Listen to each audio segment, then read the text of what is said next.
ਕੇਂਦਰ ਸਰਕਾਰ ਵੱਲੋਂ ਬਾਇਓ ਐਥਨੋਲ ਉਤਪਾਦਾਂ ਨੂੰ बढ़ावा देने ਦੇ ਲਈ ਯਤਨ ਕੀਤੇ ਜਾ ਰਹੇ ਨੇ ਤਾਂ ਇਸੇ ਦੇ ਤਹਿਤ ਜਿਹੜਾ ਮੱਕੀ ਦੇ ਜ਼ਰੀਏ ਜਿਹੜਾ ਬਾਇਓ ਐਥਨੋਲ ਜਿਹੜਾ ਬਣਾਉਣ ਦੀ ਜਿਹੜੀ ਆ ਕਵਾਇਦ ਹੁਣ ਸ਼ੁਰੂ ਹੋਵੇਗੀ। ਇਸ ਨੂੰ ਲੈ ਕੇ ਲੁਧਿਆਣਾ ਦੇ ਵਿੱਚ ਪ੍ਰੈਸ ਕਾਨਫਰੰਸ ਕੀਤੀ ਗਈ ਆ ਔਰ ਜਾਣਕਾਰੀ ਸਾਂਝੀ ਕੀਤੀ ਗਈ ਹੈ ਕਿ ਕਿਵੇਂ ਜਿਹੜਾ ਪਹਿਲਾਂ ਗੰਨੇ ਤੋਂ ਜਿਹੜਾ ਐਥਨੋਲ ਤਿਆਰ ਕੀਤਾ ਜਾਂਦਾ ਸੀ, ਚਾਵਲਾਂ ਤੋਂ ਐਥਨੋਲ ਤਿਆਰ ਕੀਤਾ ਜਾਂਦਾ ਸੀ, ਤਾਂ ਹੁਣ ਜਿਹੜਾ ਮੱਕੀ ਤੋਂ ਜਿਹੜਾ ਐਥਨੋਲ ਜਿਹੜਾ ਤਿਆਰ ਕੀਤਾ ਜਾਵੇਗਾ। ਸਾਡੇ ਨਾਲ ਮਾਹਿਰ ਨੇ ਹਨੂੰਮੰਤ ਸਿੰਘ ਜੀ। ਸਰ, ਕਿਸ ਤਰੀਕੇ ਦੇ ਨਾਲ ਇਹ ਜਿਹੜਾ ਬਾਇਓ ਐਥਨੋਲ ਤਿਆਰ ਕੀਤਾ ਜਾਵੇਗਾ, ਅੱਜ ਵਿਸਥਾਰਪੂਰਵਕ ਤੁਸੀਂ ਜਾਣਕਾਰੀ ਦਿੱਤੀ ਹੈ ਔਰ किस तरीके दे नाल जिहड़े किसान इसनूं जिहड़ा एफर्ट करनगे और इसनूं जिहड़ा इंप्लीमेंट करनगे। हाँ, किसानों से यही निवेदन है कि जो अभी जो हमारी भारत सरकार का जो टारगेट है वो टारगेट है कि 20% हमें पेट्रोल में इथेनॉल मिलाना है बाई 2025-2026 तक। तो उसके लिए अभी जो इथेनॉल बन रहा है, अभी इथेनॉल बन रहा है वो शुगर कैन से बन रहा है और राइस ब्रोकन राइस से बन रहा है। तो अभी जो क्योंकि इतना हमारे पास अवेलेबल नहीं है शुगर कैन भी और राइस है, ताकि हम 20% जो टारगेट भारत सरकार की पूरा कर सकें। तो भारत सरकार उस प्रयास में उस परिप्रेक्ष्य में मक्का को एक अल्टरनेटिव ऑप्शन देख रही है और मक्का से इथेनॉल बनाने का जो प्रोग्राम है वो उन्होंने स्टार्ट किया है। तो उससे क्या होगा कि जो हमारा जो स्टार्च कंटेंट है, मक्का में अच्छा स्टार्च कंटेंट होता है और राइस में भी अच्छा होता है।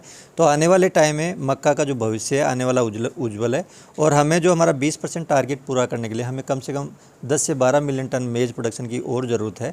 तो मैं किसान भाइयों को कहता हूँ कि आने वाले टाइम में आप खरीफ के अंदर मक्का ज़्यादा से ज़्यादा लगाएं, क्योंकि आपके आने वाले टाइम में जो डिमांड है मक्का की, आने वाले प्रतिवर्ष आपकी डिमांड बढ़ेगी। तो डिमांड बढ़ेगी तो जो आपका प्राइसेज का इश्यू है, कई बार जो मार्केट मिनिमम सपोर्ट प्राइस है उससे कम में आपको बेचनी पड़ती है। मुझे लगता है कि उन चीज़ों से हमें निजात मिल जाएगी। सर, कहीं ना कहीं जिक्र किया जाता है एमएसपी का, तो इसको लेकर किसान जो है वो ज़्यादातर अलग अलग जो खेती किस्मों के साथ जुड़े हुए हैं, चाहे वो गेहूं की बात की जाए, चाहे वो सब्जियों की बात की जाए। तो आप जो मक्का को रिकमेंड कर रहे हो, तो केंद्र सरकार उनको क्या इंश्योर करेगी, कैसे जो वो इस खेती को बढ़ावा देंगे और उनको क्या फ़ायदा इससे? अभी तो जो एक्चुअली बढ़ावा तो हम ऐसा नहीं कि मक्का को आज से ही बढ़ावा दे रहे हैं। मक्का को पिछले 10-15 साल से हम बढ़ावा इस प्रदेश के अंदर देते आ रहे हैं। जो क्रॉप डाइवर्सिफिकेशन स्कीम है उसके तहत बढ़ावा दिया जा रहा है। उसमें किसानों से रिक्वेस्ट भी की जा रही थी कि आप 5 से 10% एरिया जो कि आप रिप्लेस करके आप दूसरी क्रॉप में, क्योंकि मेज एक बढ़िया अल्टरनेटिव क्रॉप है जो कि राइस के बराबर इसमें झाड़ भी आ जाता है और जो मिनिमम सपोर्ट प्राइस है वो भी मोर और लेस सेम ही रहती है। लेकिन अश्योर्ड प्रोक्योरमेंट नहीं था। लेकिन मेरा ये मानना है कि यदि आपकी डिमांड बढ़ती है तो डिमांड बढ़ेगी तो जो मार्केट में जो प्राइसेज हैं, अभी जो फ्लक्चुएशन जो मक्का का जो फ्लक्चुएशन है बहुत ज़्यादा है, 1000 रुपये से लेकर 2000-2200 तक के बीच में आती है। ये फ्लक्चुएशन बहुत लेवल तक कम हो जाएगा और मैं उम्मीद करता हूँ कि आने वाले टाइम में अश्योर्ड प्रोक्योरमेंट की भी जो है गवर्नमेंट यदि करती है तो बहुत अच्छी बात है। यदि नहीं करती है तो मुझे लगता है कि डिमांड बढ़ेगी तो उसके आसपास ही पैसा किसानों को मिल जाएगा। सर, ICAR जो आपकी ओर से चलाया जा रहा है, संस्थान जो केंद्र सरकार के द्वारा चलाया जा रहा है, तो इसको लेकर लगातार प्रयास किए जा रहे हैं। लेकिन आपने जैसे मक्के की बात की है, आपने पहले इसको सारा देखा है, क्योंकि ब्राज़ील में और अलग अलग चीन में तो वहाँ पर भी इसका इस्तेमाल हो रहा है। तो यहाँ पर कौन कौन से आपने पहले इसके साथ टाई अप किया या कैसे इसको देखा? एक्चुअली जो इथेनॉल जो बनता है मक्का से वो ऐसा नहीं कि हमारे देश में पहली बार बन रहा है। लेकिन जो चाहे अमेरिका हो, चाहे ब्राज़ील हो, चाहे दूसरे कंट्रीज हो, वहाँ पे ऑलरेडी इथेनॉल मक्का से बन रहा है और बहुत ही ज़्यादा क्वांटिटी में बन रहा है। यदि वहाँ पे अच्छे डिस्टिलरीज लगी हुई हैं जिनसे कि अच्छा प्रोडक्शन आता है। हमारे इंडिया में क्योंकि हमारे पास दूसरा ऑप्शंस नहीं है, क्योंकि राइस इतना हमारे पास जितना पैदा होता है हमें फूड सिक्योरिटी के लिए भी चाहिए, जितना अवेलेबल ब्रोकन राइस है वो सप्लाई कर देते हैं इथेनॉल बनाने के लिए। लेकिन उसके बाद भी इस डिमांड को पूरी करने के लिए, क्योंकि मेज में स्टार्च कंटेंट होता है वो 65 से 70% के बीच में होता है और उसे हम करीबन आपका 350 से लेकर 380 ml पर किलोग्राम के हिसाब से इथेनॉल बन जाता है।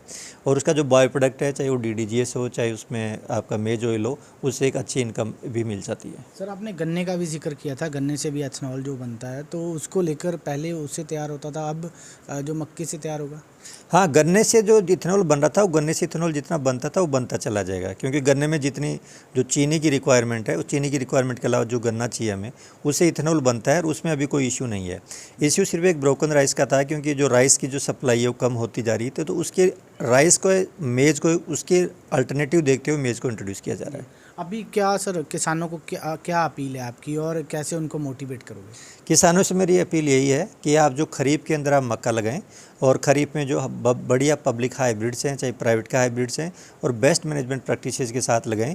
यदि आपके खेत में कोई भी मक्की से संबंधित कोई भी इश्यू आता है तो आप हमारे से जब चाहें, आप चाहे IIMR से कॉन्टैक्ट कर सकते हैं, चाहे यूनिवर्सिटी से कॉन्टैक्ट कर सकते हैं, ताकि आपको उसी का सोल्यूशन उसी समय मिल जाए। केंद्र सरकार की कैसी सहायता रहेगी किसानों को, क्योंकि MSP को लेकर लगातार वो यत्न करते हैं कि MSP पर हमारी फसल को उठाया जाए, क्योंकि आप ज़्यादातर रिकमेंड कर रहे हो कि मक्की की फसल जो उगाई जाए इसे एथेनॉल पैदा किया जा सके, वो पेट्रोल में इस्तेमाल हो सके। देखो, जो MSP की बात करते हैं ये तो एक गवर्नमेंट का अपना डिसीजन है, उस पर तो हम कुछ ज़्यादा नहीं बोल सकते, क्योंकि हमारा जो संस्थान है, हमारा जो संस्थान वो अनुसंधान करने के लिए है। तो हमारा तो किसान, यदि किसान को यदि इथेनॉल बनाने के लिए मक्का प्रोड्यूस करनी है तो हम किसान को इथेनॉल जिसमें ज़्यादा होता है, जिसमें स्टार्च कंटेंट ज़्यादा होता है, वैसे हाइब्रिड्स हम डेवलप करके किसानों को अवेलेबल कराएंगे, और बाकी जो बेस्ट मैनेजमेंट प्रैक्टिस जैसे मैंने कही वो किसानों को हम अवेलेबल कराते रहेंगे। सर कुछ कंपनियों का आपने जिक्र किया था, कुछ कंपनियां आपने छोटी स्मॉल स्केल इंडस्ट्री जो है वो आपके साथ टाई अप करेगी, क्या लगता है वो सीधा अगर उनसे खरीदारी करती है या बीच में कोई उसके कोई होगा? क्योंकि आम तौर पर जो गेहूं की फसल को लेकर FCI होती है तो तमाम जो बीच में उनके होते हैं आड़तीए होते हैं, तो इसको लेकर कैसे यत्न किए जा रहे हैं? नहीं, इसमें जो आप कंपनीज़ की बात करते हैं, स्मॉल स्केल कंपनीज़ की बात करते हैं, हमारे पास जो हम अच्छे हाइब्रिड्स डेवलप करते हैं, जो हमारे पास अच्छे हाइब्रिड्स हैं, वो हाइब्रिड्स हम लाइसेंसिंग दे देते हैं उन कंपनीज़ को। तो कंपनीज सीड हमारे से हमारी हाइब्रिड्स का प्रोड्यूस करती है और वो किसानों को देती है। मुझे लगता है कि अच्छा प्रयास हम कर रहे हैं, इसलिए हम जितने भी स्मॉल स्केल जो कंपनीज है उन सभी को वो आ सकते हैं। वो ओपन है हमारे पास मार्केट, हम ओपन है उस चीज़ में, हम उनको हमारी जो भी हाइब्रिड्स है उनको अवेलेबल कराएंगे एक मिनिमम फीस पे। किसी भी देश से आ सकते हैं, मतलब कहने का किसी भी राज्य से आ सकते हाँ, हैं? किसी भी राज्य से कोई भी कंपनी IIMR से कांटेक्ट कर सकती है। उनको जो हाइब्रिड अच्छा लगता है वो हाइब्रिड वो हमसे एग्री यूनिट इंडिया लिमिटेड के थ्रू हमसे लाइसेंसिंग करा के और अपने स्टेट में उगा सकती है और उसको बेच सकती है। ਸੋ ਸਾਫ਼ ਤੌਰ ਤੇ ਇਹ ਐਥਨੋਲ ਨੂੰ ਲੈ ਕੇ ਜਿਹੜੀ ਹੈ ਜਾਣਕਾਰੀ ਦਿੱਤੀ ਹੈ ਡਾਕਟਰ ਹਨੂਮਨ ਸਿੰਘ, ਜਿਨ੍ਹਾਂ ਨੇ ਵਿਸਥਾਰਪੂਰਵਕ ਦੱਸਿਆ ਕਿ ਕਿਵੇਂ ਜਿਹੜੇ ਕਿਸਾਨ ਨੇ ਇੱਕ ਚੰਗਾ ਮੁਨਾਫਾ ਕਮਾ ਸਕਦੇ ਨੇ ਔਰ ਜਿਹੜਾ ਤਾਲਮੇਲ ਕਰਕੇ ਕੇਂਦਰ ਦੇ ਜਿਹੜੇ ਪ੍ਰੋਜੈਕਟ ਹੈਗੇ ਨੇ, ਕੇਂਦਰ ਸਰਕਾਰ ਦੀਆਂ ਜੋ ਸਕੀਮਾਂ ਨੇ ਉਸ ਦੇ ਵਿੱਚ ਭਾਗੀਦਾਰੀ ਕਰਕੇ ਆਪਣੀ ਜਿਹੜੀ ਫਸਲ ਦਾ ਮੁੱਲ ਸਹੀ ਲੈ ਸਕਦੇ ਨੇ। ਔਰ ਇਸ ਦੇ ਨਾਲ ਨਾਲ ਉਹਨਾਂ ਨੇ ਕਿਹਾ ਕਿ ਜਿਹੜੀ ਮੱਕੀ ਦੀ ਫਸਲ ਹੈ ਉਹ ਜ਼ਿਆਦਾ ਤੋਂ ਜ਼ਿਆਦਾ ਬੀਜੀ ਜਾਵੇ, ਜਿਹਦੇ ਨਾਲ ਐਥਨੋਲ ਜਿਹੜਾ ਪੈਦਾ ਕੀਤਾ ਜਾ ਸਕੇ। 2025 ਤੱਕ ਦਾ ਜਿਹੜਾ ਟੀਚਾ ਹੈਗਾ ਉਸ ਨੂੰ ਕੰਪਲੀਟ ਕੀਤਾ ਜਾ ਸਕੇ। ਲੁਧਿਆਣਾ ਤੋਂ ਰਜਿੰਦਰ ਅਰੋੜਾ, ਗਲੋਬਲ ਪੰਜਾਬ TV।